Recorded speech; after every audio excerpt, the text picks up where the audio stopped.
नमस्कार, Tarun Bharat news bulletin मध्ये आपल्या सर्वांचे स्वागत. आता पाहूया ठळक घडामोडी. आजच्या ठळक घडामोडी.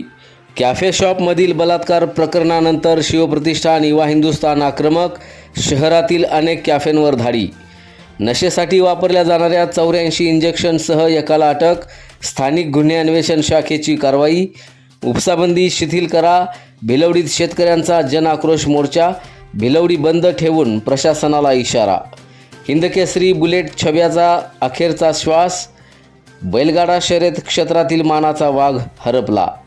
आणि शिवसेनेचा 60वा वर्धापन दिन उत्साहात. मिरजेत नागरिकांना लाडू वाटप. शिवसैनिकांचा जल्लोष. आता पाहूया सविस्तर बातमीपत्र. सांगलीतील विश्रामबाग परिसरातील एका कॅफे शॉपमध्ये अल्पवयीन मुलीवर झालेल्या बलात्काराच्या घटनेनंतर शिवप्रतिष्ठान युवा हिंदुस्थान आक्रमक झाली आहे. शहरातील विविध कॅफे शॉपमध्ये अनैतिक प्रकार सुरू असल्याच्या तक्रारी यापूर्वीच पोलिसांकडे करण्यात आल्या होत्या, मात्र त्यावर कारवाई झाली नसल्याचा आरोप करत शिवप्रतिष्ठान युवा हिंदुस्थानच्या कार्यकर्त्यांनी पोलीस मुख्यालय परिसरातील काही कॅफे शॉपवर धाडी टाकल्या.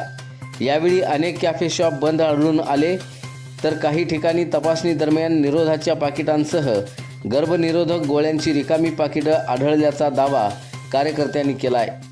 अल्पवयीन मुलीवरील बलात्काराची घटना उघडकीस आल्यानंतर संतप्त झालेल्या कार्यकर्त्यांनी कारवाईची मागणी केली असून या धाडीनंतर विश्रामबाग पोलिसांनीही परिसरातील कॅफे शॉपची तपासणी सुरू केली आहे. सांगली जिल्ह्यात नशेच्या पदार्थांविरोधात स्थानिक गुन्हे अन्वेषण शाखेनं मोठी कारवाई केली आहे. मेफेंटरमाइन सल्फेट या औषधी द्रव्याची 84 इंजेक्शन्स जप्त करून पोलिसांनी एका तरुणाला अटक केली आहे. या कारवाईत 56,800 रुपयांचा मुद्देमाल जप्त करण्यात आला आहे. पोलीस अधीक्षक तुषार दोशी आणि अप्पर पोलीस अधीक्षक कल्पना बारवकर यांच्या मार्गदर्शनाखाली LCBच्या पथकाला मिळालेल्या गुप्त माहितीनुसार फल्ले मंगल कार्यालयासमोर सांगलीवाडी टोलनाका परिसरात सापळा रचण्यात आला. यावेळी राहुल सहदेव अडगळे वय वर्ष 23 राहणार समडोळी रोड सांगलीवाडी याला ताब्यात घेण्यात आलं. त्याच्याकडून मेफेंटरमाइन सल्फेटची 84 इंजेक्शन्स, 4 रिकाम्या कुप्या आणि मोबाईल असा मुद्देमाल जप्त करण्यात आला आहे.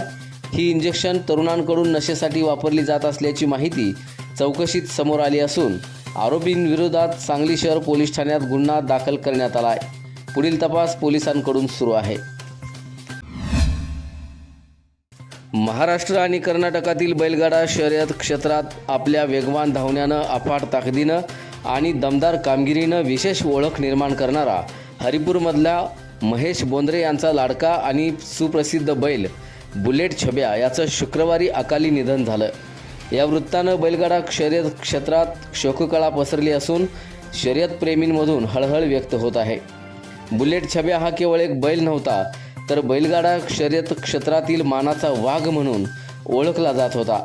आपल्या दमदार कामगिरीच्या जोरावर त्यानं अनेक प्रतिष्ठेच्या स्पर्धांमध्ये बाजी मारत मानाचा किताब पटकावला होता. त्यामध्ये रुस्तुम हिंदकेसरी 2023, मुख्यमंत्री केसरी थार गाडीचा मानकरी 2024 आणि मोहन केसरी 2026 या प्रतिष्ठेच्या स्पर्धांमधील विजेता पदांचा समावेश यामध्ये आहे. या यशामुळं बुलेट छब्यानं महाराष्ट्रासह कर्नाटकातील शर्यतप्रेमींच्या मनात एक अढळ स्थान निर्माण केलं होतं. त्याच्या निधनामुळं बैलगाडा शर्यत क्षेत्राची मोठी हानी झाली असून या क्षेत्रात एक मोठी पोकळी निर्माण झाली आहे. ग्रामपंचायत, हरिपूर प्रशासन, समस्त ग्रामस्थ आणि बैलगाडा शर्यती प्रेमींकडून बुलेट छब्या या हिंदकेसरी मानाच्या वाघाला भावपूर्ण श्रद्धांजली अर्पण करण्यात आली आहे. सांगली कृष्णा नदीवरील अनिश्चित उपसाबंदी शिथिल करण्याच्या मागणीसाठी पलूस तालुक्यातील भिलवडी शेतकऱ्यांचा संताप रस्त्यावर उतरला.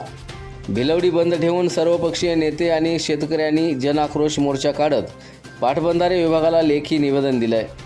शेतीला वेळेत पाणी मिळत नसल्यानं ऊस, सोयाबीन आणि अन्य पिकं धोक्यात आल्याचा इशारा शेतकऱ्यांनी दिलाय. भिलवडीतील दक्षिण भाग सोसायटीपासून मुख्य बाजारपेठ मार्गे हनुमान मंदिरापर्यंत हा जनआक्रोश मोर्चा काढण्यात आला. कृष्णाकाठावरील भिलवडी, अंकलखोपसह परिसरातील शेतकरी आणि सर्वपक्षीय कार्यकर्ते मोठ्या संख्येनं यामध्ये सहभागी झाले होते. जिल्हा परिषद सदस्य प्रतीक पाटील, सरपंच स्वप्नाली रांजणे, माजी सरपंच शहाजी गुराव यांच्यासह विविध मान्यवरांच्या उपस्थितीत पाटबंधारे विभागाला मागण्यांचं निवेदन देण्यात आलं. शेतकऱ्यांच्या म्हणण्यानुसार उपसाबंदीमुळं शेतीसाठी उपलब्ध होणारं पाणी अपुरं पडत आहे. दिवसाला केवळ 6 तास वीज उपलब्ध होत असून त्यातही वारंवार खंड पडत असल्यानं प्रत्यक्षात 4 तासच पाणी उपसा करता येतोय. त्यामुळं ऊस, सोयाबीन आणि इतर पिकांना वेळेत पाणी मिळत नसून शेती करपण्याची भीती निर्माण झाली आहे. शिवसेनेच्या 60व्या वर्धापन दिनानिमित्त मिरज शहरात विविध कार्यक्रमांचं आयोजन करण्यात आलं होतं. यानिमित्त नागरिकांना लाडू वाटप करून वर्धापन दिन उत्साहात साजरा करण्यात आला. कार्यक्रमाच्या प्रारंभी छत्रपती श्री शिवाजी महाराज, शिवसेना प्रमुख बाळासाहेब ठाकरे आणि धर्मवीर आनंद दिघे यांच्या प्रतिमांना पुष्पहार अर्पण करून अभिवादन करण्यात आलं. यावेळी शिवसैनिकांनी पक्षाच्या विचाराप्रती निष्ठा व्यक्त करत स्थापना दिनाचा उत्साहात साजरा केला. या कार्यक्रमाला शिवसेनेचे सांगली मिरज कुपवाड महानगरपालिकेचे क्षेत्रप्रमुख मोहन वनखंडे, माधव गाडगीळ, मिरज शहर प्रमुख विनायक सूर्यवंशी यांच्यासह पदाधिकारी आणि शिवसैनिक मोठ्या संख्येने उपस्थित होते.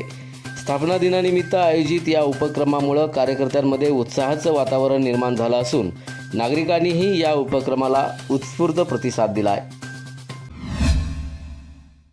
याचबरोबर आजचे बातमीपत्र इथे संपले. अधिक माहिती आणि ताज्या घडामोडींसाठी पाहत रहा तरुण भारत न्यूज चॅनल. तसेच आमच्या चॅनलला लाईक, शेअर आणि सबस्क्राईब करायला विसरू नका. आणि विश्वासार्ह बातम्यांसाठी दररोज वाचा दैनिक तरुण भारत. धन्यवाद.